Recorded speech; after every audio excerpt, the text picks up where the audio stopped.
Hello? Hello.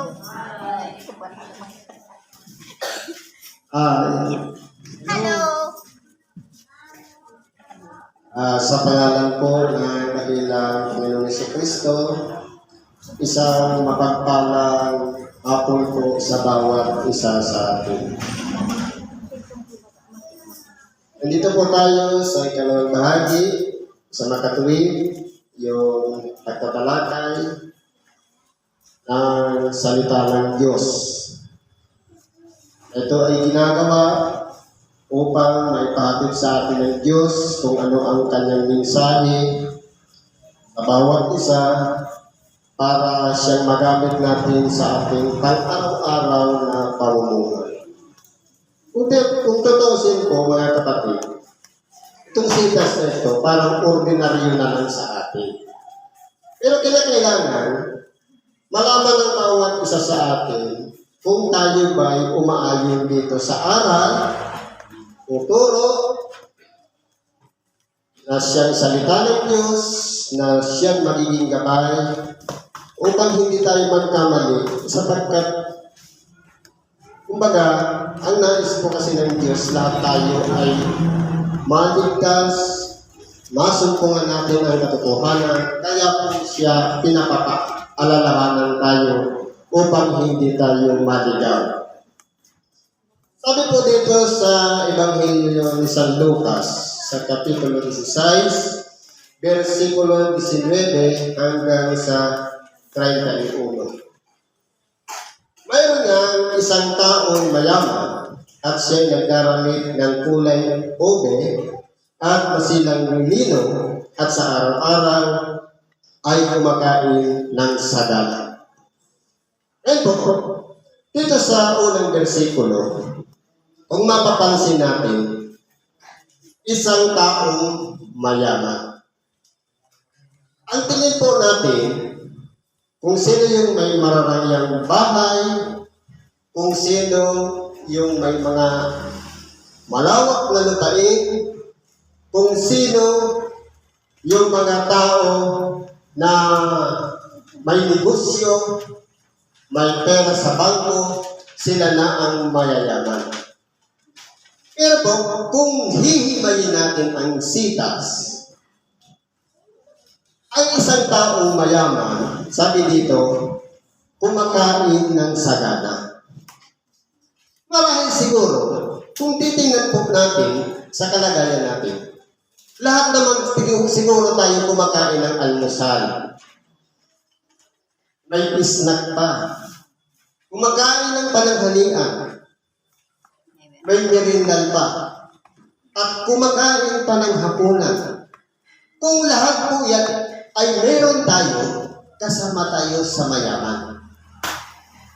Ngayon po, paano natin i-apply sa ating sarili kung tayo yung mayaman? Dahil nga lahat na kumakain tayo ng sagana, walang kulang. Kaya, hindi pwedeng sabihin na ako si Lazaro, sila yung mayaman. Hindi. Kundi, ang sinasabi dito, kumakain ng sagana. Kaya kung kumpleto yung pagkain, meron ka pang imbak sa bahay para mamaya at bukas, isa ka sa mayaman. Kasama tayo doon. Ngayon, sino naman yung isa? At isang pulubi na ang pangalay Lazaro. Lipos ng mga sugat at inilalagay sa kanyang pintuan. Ngayon, meron naman isang pulubi na ang pangalay Lazaro, lipos ng sugat. Kumbaga, tatad ng sugat yung katawan. Kumbaga, parang mahirap ng gumaling.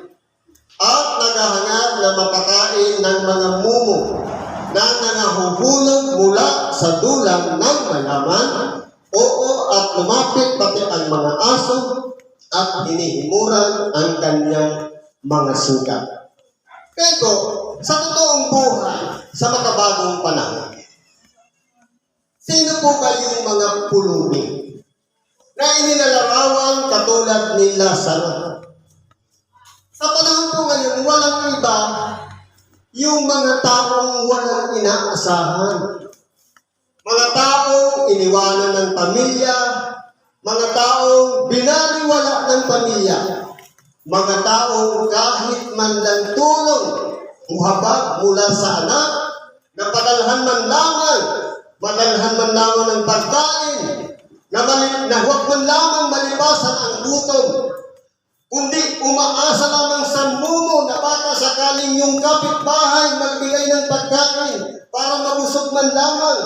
Kung tayo po ay nasa kalagayan ni Lazaro, kumbaga, i-vice versa natin, pagpalitin natin yung sitwasyon.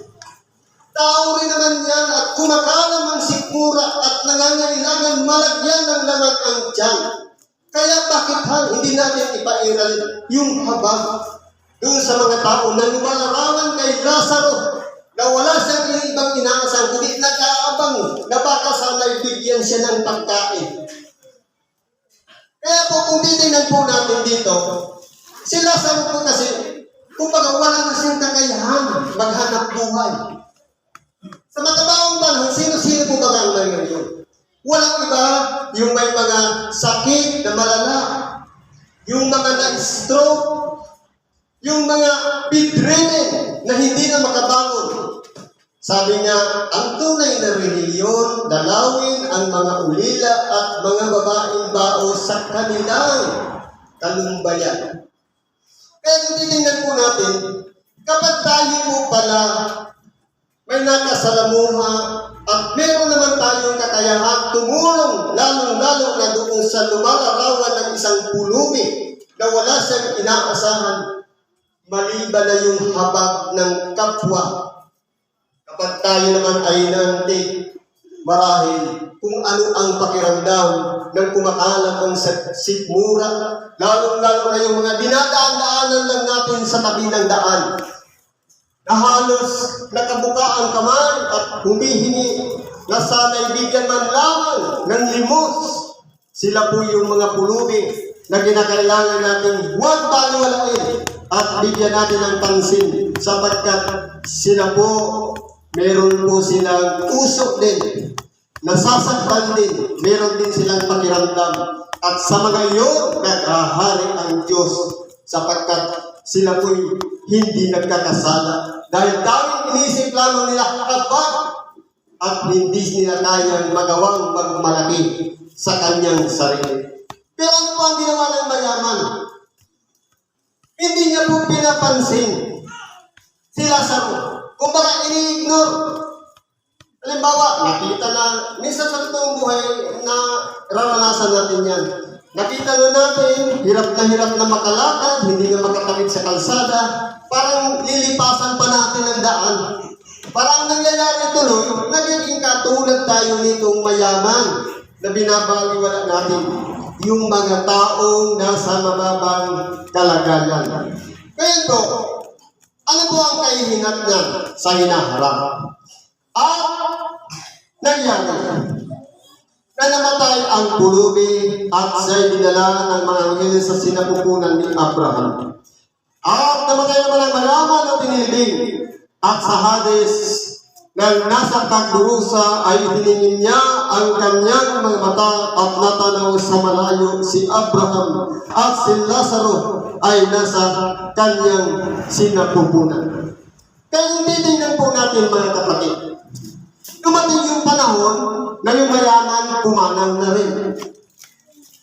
Pati yung pulubi, si Lazaro. Kaya po pala, kung tayo po namatay, iba po pala ang kalalagyan ng mga kahabag-habag dito sa lupa at saka kumakain ng sagana dito sa lupa. Lalo na kung kumakain tayo ng sagana, wala tayong habag sa kapwa. May labis naman tayong pagkain, buti pa na yung mga aso na papakain natin, yung mga manok na alaga, kumbaga sapat yung pagkain. Pero pagka minsan, yung kapitbahay natin na wangis yung tao, larawan ng Diyos, hindi natin mapakitaan ng habag. Yung mga pulubi, na akala natin, mga magnanakaw, pero humahatol tayo sa kanila. Dahil, sabi nga, dapat may patunay muna para malaman natin huwag tayong manghusga sa kanila. Kapag kung titingnan po natin, Sa kalagayan po, dito sa ibabaw ng lupa, itinuturo sa atin yung mga bagay upang sa hinala sa pagbabalik ng ating dakilang Panginoon. Meron po tayong patutunguhan kung ano yung nais natin. Pero po, dahil nga tayo nasa kalagayang tao, gustong-gusto natin gumawa ng mabuti. Pero po, itong katawang laman tumututol, hindi natin nagagawa ang mabubuting bagay sa ating mga kapwa. Kaya po, habang may panahon, kung meron man tayong mga kaibigan, kapatid o kakilala na nangangailangan ng habag katulad ni Lazaro, huwag po natin ipagpait sa kanila ang tulong at habag sapagkat siya kung nararapat upang hindi tayo makabilang sa mayaman na ang kanyang kinalagyan ay nasa pagdurusa. Ano ba kung sabi dito? Sabi ng mayaman, at siya'y sumigaw at sinabi, Amang Abraham, maawa ka sa akin at subuin ni si Lazaro upang itubog niya sa tubig ang dulo ng kanyang daliri at palamigin ang aking dila sapagkat naghihirap ako sa alab na ito. Tatapos sinabi ni Abraham, Anak, alalahanin mo na ikaw ay tumanggap ng mabubuting bagay sa iyong pamumuhay.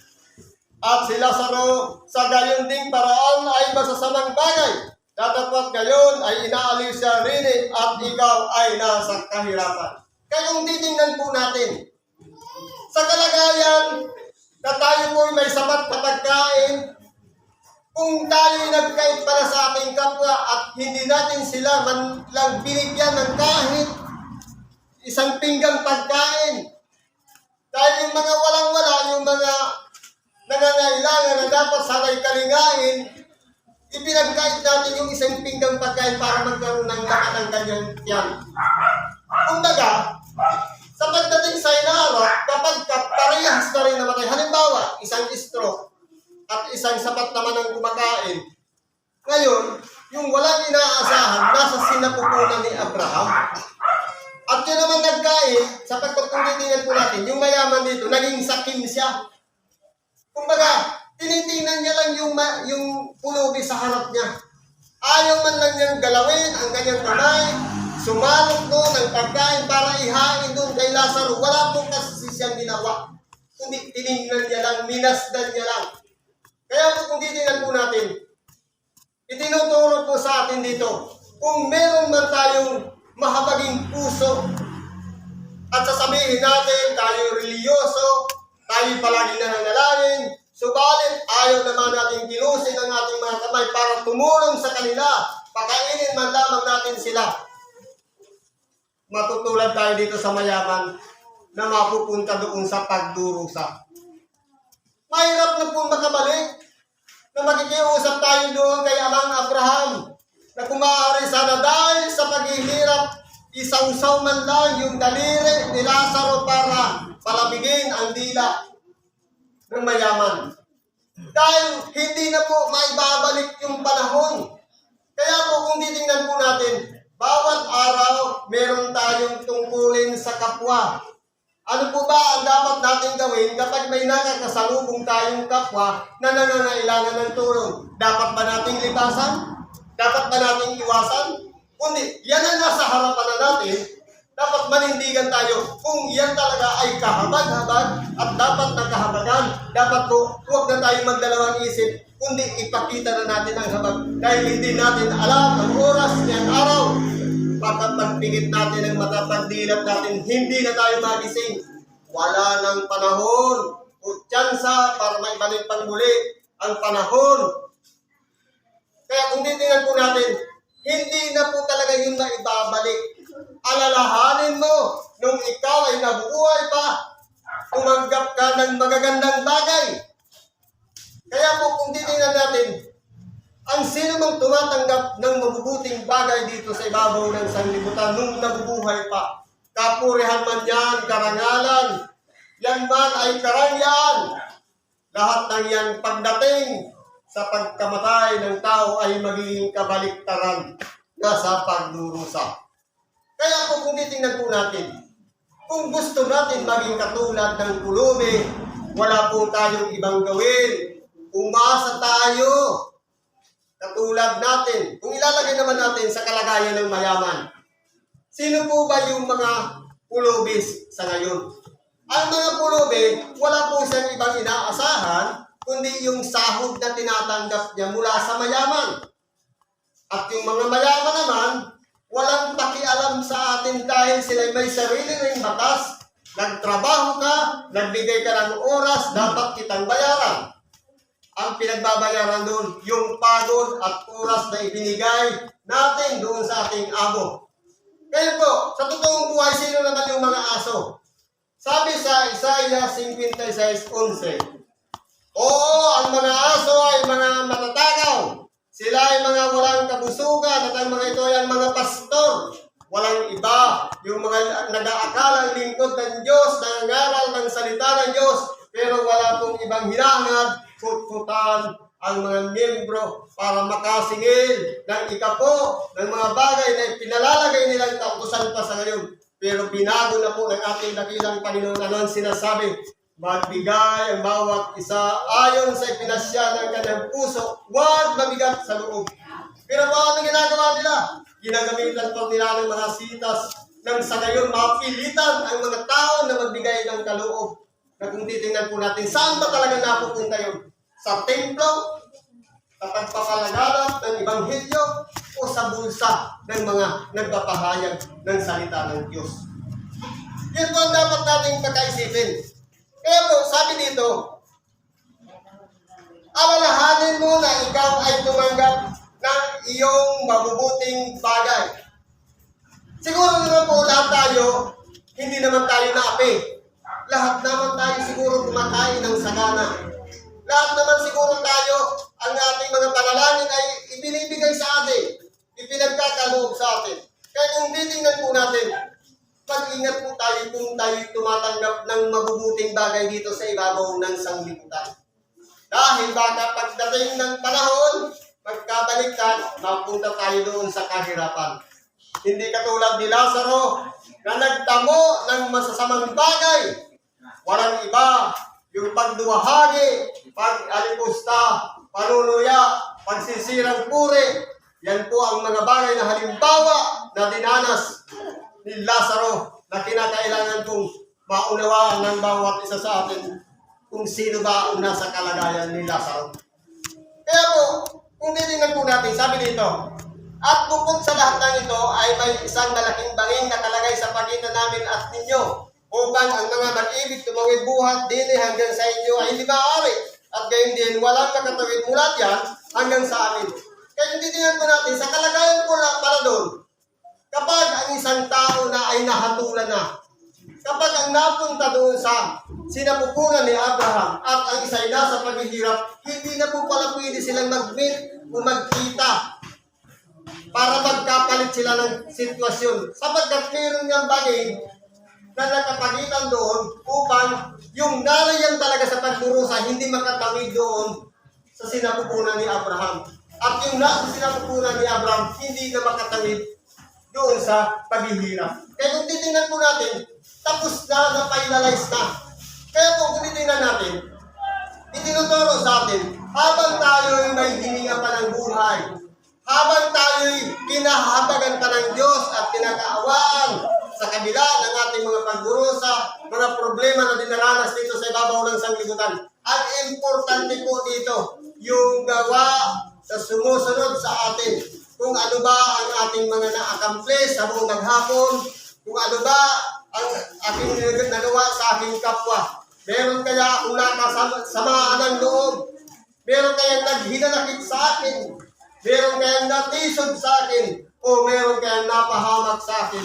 Ipinapaunawa po dito. Habang tayo nabubuhay pa sa ibabaw ng sanglibutan, kinakailangan maunawaan natin ang bawat bagay na mabubuting na ginawa natin sa ating kapwa. Yan po ay nalalaman ng lihim sapagkat ang Diyos na makapangyarihan sa lahat ay nakakatalos ng mga lihim na bagay na hindi maarok ng pag-iisip ng mga tao. Kaya kung titignan po natin, wala nang chance para makatawid pa. Kaya kumbaga, kung ano yung accomplishment natin dito sa ibabaw ng sanglibutan, pagdating doon sa paghuhukom, hindi na po pwedeng i-divert yun. ng palakasan doon. Hindi na maaari na dayain pa yun. Sige, baguhin mo yung ganito. Diyan na lang ako. Alisin mo ako dito sa kahirapan. Hindi na po. Kumbaga natapos na. Kaya po, habang nabubuhay pa tayo, habang humihinga pa, baka isipin natin sa buong panahon, sa isang oras, sa isang minuto, sa bawat oras na meron tayong nakasalamuha o nakausap na tao, kinakailangan makipag-sulit tayo sa bawat isa sa atin. Ano ba sabi dito? At sinabi niya, ipinamani ko sa inyo, Ama, na subuin mo siya sa bahay ng aking ama, sapagkat ako'y may 5 kapatid na lalaki, upang sa kanila ay patutuhanan niya. Baka pati sila ay mga kaparito sa dahong ito ng pagdurusa. Halimbawa po dumating sa panahon, yung isang mayaman na gumawa ng kasamaan sa kanyang kapwa, o tayo man ay nagagawa ng kasamaan sa ating kapwa. At pagkatapos doon sa kapag tayo'y namatay na, hindi na po tayo makakagawa ng apelasyon para kahit mahabag pa tayo doon sa kapatid natin na ayaw natin mapunta rin doon. Kung ayaw talaga nilang makinig ng ibang bilyo, ng aral ng ating dakilang Panginoon, mahirap po talaga silang baguhin. Bakit po? Dapat sinabi ni Abraham, nasa kanila si Moises at ang mga propeta, bayang sila'y pakinggan nila. At sinabi niya, hindi ang mga Abraham, dapat kung ang isang mula sa mga patay ay magkaroon sa kanila, sila ay mga sisisi. Kaya hindi tingnan mo, napakaganda ng isipan ng mayaman. Kumbaga sa pagkapila niya, gusto niya siya lang yung nasa kahirapan, nagmamalasakit siya sa kanyang kapatid na kung maaari, hindi na sila matungad sa kanya.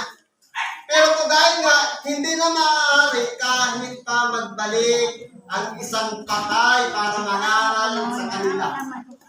Kaya hindi tingnan po natin, iba-ibang panahon, iba-ibang tagapangaral. Nariyan ang mga kautusan, nariyan si Moises, ipinapangaral ang mabuting balita. Kaya kung titingnan po natin, iba yung mga ebanghilista noon, iba rin yung mga tagapakinig. At iba naman yung mga ebanghilista ngayon, iba naman yung tagapakinig. Sa makatuwid, pare-parehas lang ang ebanghilyo na ipinangangaral. Lamang, depende na lang sa tao kung handang tumanggap ng aral. Pero kung ang aral i-apply natin sa ating sarili, mag-iingat po tayo dito sa ibabaw ng sanglibutan. Upang sa ganon, sa hinaharap kapag tayo'y namatay, hindi tayo mapunta sa kahirapan, kundi doon tayo sa sinapupunan ni Abraham. Kaya kung anong gagawin natin? Anong gagawin natin sa mga na-stroke? Ano ang gagawin natin sa mga na-bedridden na hindi na makabangon sa kanilang karamdaman? Walang iba po, sila yung mga lasang na nais na bigyan man lamang natin ng pagkain, ng pagkalinga, ng gamot na pinakakailangan nila. Nang magkagayon, hindi tayo matulad sa mayaman na walang pakialam sa kanyang kapwa, kundi ang inisip lamang niya ang kanyang sarili, sapat na yan siya'y kumakain. Kundi ang tinitingnan niya lang, mabusog lang siya, wala siyang pakialam sa kapwa. Kaya po, kung titingnan po natin, inaantig dito ang ating puso, dapat kung anong naroon sa ating puso, ipamalas natin, ipakita natin sa ating kapwa ang pagmamalasakit, ang pagkahabag sa mga taong nangangailangan ng habag na dapat nating kahabagan. Sabi dito, at sinabi niya, kung di nila pinakikinggan si Moises at ang mga propeta, ay hindi rin mga hikayat sila kahit ang isang magbangon sa mga patay. Kaya kung titingnan po natin, kung ang Ebanghelyo sa ngayon, hindi pinakikinggan, kahit pa yung matatagal ng Ebanghilista muling magbangon at mangaral ng Ebanghelyo, iisa lang naman ang Ebanghelyo ipinangaral. Kinakailangan lang natin bukas para tanggapin ang salita ng Diyos, sapagkat ito po ang magtuturo sa atin upang maganap natin kung ano ang kalooban ng Diyos sa bawat isa. Nang sa gayon, may kasiguraduhan ng ating buhay.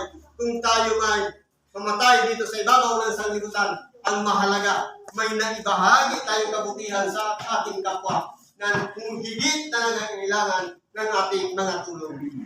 Siguro ang ganyan na lang pakibibahagi natin sa oras ito. Salamat po at pagpalain tayo ng Diyos. Alam mo ba natin mga kaibigan man, idulog po lahat natin yun sa Diyos at ipagkatiwala natin sa Kanya at ibibigay niya ang solusyon sa lahat ng bagay. Sa ngalan ni Kristo, salamat at mapagpalang natin sa ating lahat.